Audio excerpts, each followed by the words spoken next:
I have to pinch myself all the time, just with every opportunity I have, with every brand and every platform, that I'm living this dream, thinking back to this 13-year-old girl living in a motel, like not knowing who she was and what she would become. Every time I'm on the stage of the Metropolitan Opera House, it's just like, it is surprising.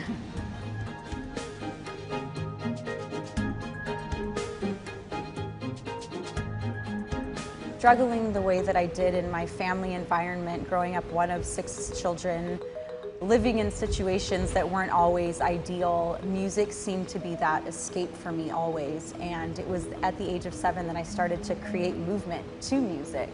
When I started taking ballet classes, we were living in a motel, and that was really the lowest point for all of us kids. And it was a really difficult time, but at the same time, it was the perfect time for me to have this escape in classical ballet that really allowed me to dream in this very safe environment, probably the safest environment I had experienced up to that point. It's like my body was waiting to become a ballerina.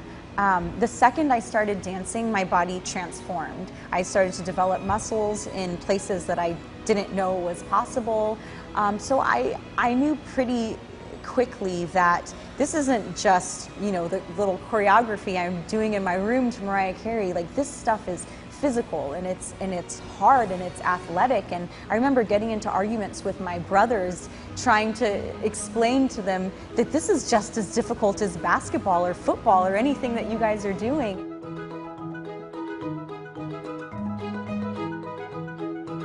I had a really difficult time just being strong and surviving in an already extremely difficult world, the ballet world, but also being a Black woman and feeling alone.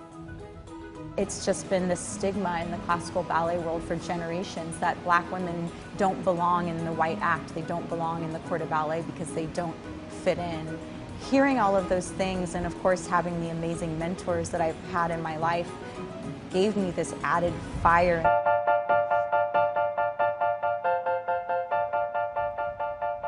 When you think of these pop stars and actresses, and it's like they make this money and then they have all this time and they can just go and travel and play and go to clubs and get caught in all this trouble. And I just don't have that mentality, number one, but also, like, we're constantly working every day. There's never a moment that a dancer can take off and just be like, woo, I'm enjoying what, you know, all the applause that I got in my last show. Like, the work never ends until you retire. And I think that having that structure and base as a classical dancer has really benefited me as a businesswoman.